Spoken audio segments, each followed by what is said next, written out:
মানুষ কখনো নিজের ব্যবহারটা দেখে না, যে তারা কি রকম ব্যবহার তোমার সাথে করলো। শুধু তোমাকে দোষ দিবে যে তুমি তাদের সাথে কেমন রিয়েক্ট করলে। সবাই তোমার রাগ অভিমানটা দেখবে, কিন্তু তার পেছনের কারণগুলো কখনো খুঁজেই দেখবে না। হাই এভরিওয়ান, আসসালামু আলাইকুম, কেমন আছেন সবাই? সুমি ডেইলি লাইফস্টাইলে সবাইকে স্বাগতম। ভিডিওর শুরুতে সবার কাছে একটাই রিকোয়েস্ট, সবাই প্লিজ আমার চ্যানেলটি সাবস্ক্রাইব করে দেবেন।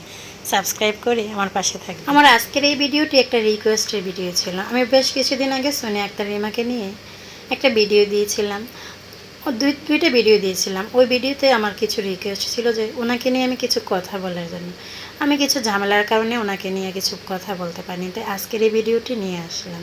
উনি এমনভাবে ভিডিও করে বা এমনভাবে কথাবার্তা বলে মনে হয় যে ইউটিউবে উনি একাই এসেছে, বা ওনার মতো আর কোনো ইউটিউবার নাই, উনি একাই সফল হয়েছে। অন্য কোনো ইউটিউবারদেরকে উনি মানুষ বলে মনে করে না।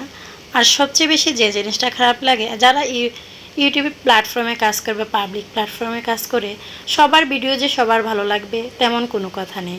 কারো ভালো লাগতে পারে বা কারো খারাপ লাগতে পারে, তাই না? এটা পাবলিক প্ল্যাটফর্ম, আর যার যার যে ওপিনিয়ন সেটা সে শেয়ার করতেই পারে, লিখতেই পারে। তো এটা মেনে আর মানিয়ে নিয়ে কিন্তু এখানে কাজ করতে হবে।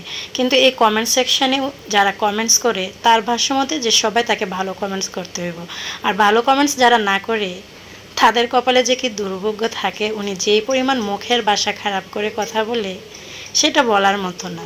আমার মতে সেটা খুবই খারাপ একটা কাজ করে।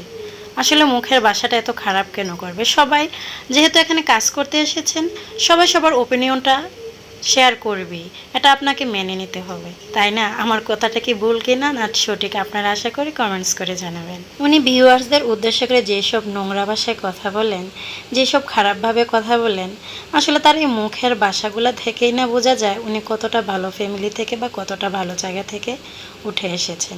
আসলে তার কাছ থেকে না, তার মতো এত বড় একজন ইউটিউবের কাছ থেকে এগুলো আশা করা যায় না। কিন্তু তার ভিডিও দেখে এটা বোঝা যায় না যে সে এতটা খারাপ। তার মুখের ভাষা বা তার কথা বলার ধরন এতটা সুন্দর আর সাবলীল, এটা তাকে দেখে বোঝা যায় না। কিন্তু তার কমেন্টসের যে রূপটা না, কমেন্টসটা যেভাবে সে রিয়েক্ট করে বা যেভাবে সে রিপ্লাই দেয়, ওই রিপ্লাইটা দেখলে না বোঝা যায় সে তার ভিতরের রূপটা একরকম, তার বাহিরের রূপটা আর একরকম। আসলে তাকে দেখে না বোঝা খুবই মুশকিল যে সে কোথায় থেকে উঠে এসেছে। আসলে আমার এই কথাগুলো শুনে আপনাদের অনেকেরই মনে হতে পারে আসলে সে কি আসলেই এভাবে কথা বলে।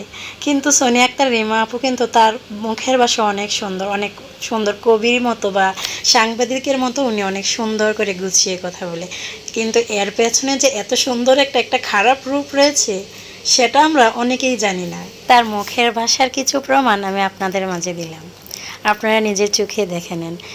একজনে লিখেছেন ব্যবহার বংশের পরিচয়, কি ভাষা রে! আর উনি এর বিপরীতে যে একটা রিপ্লাই দিলেন, এটা না তার তার কাছ থেকে আশা করা যায় না। তো আজকের এই ভিডিওটি আপনাদের কেমন লাগলো আশা করি নিশ্চয়ই কমেন্টস করে জানাবেন। আর সবাই আমার চ্যানেলটি সাবস্ক্রাইব করে আমার পাশে থাকবেন। যে যেখানে থাকবেন ভালো থাকবেন, সুস্থ থাকবেন। আল্লাহ হাফেজ।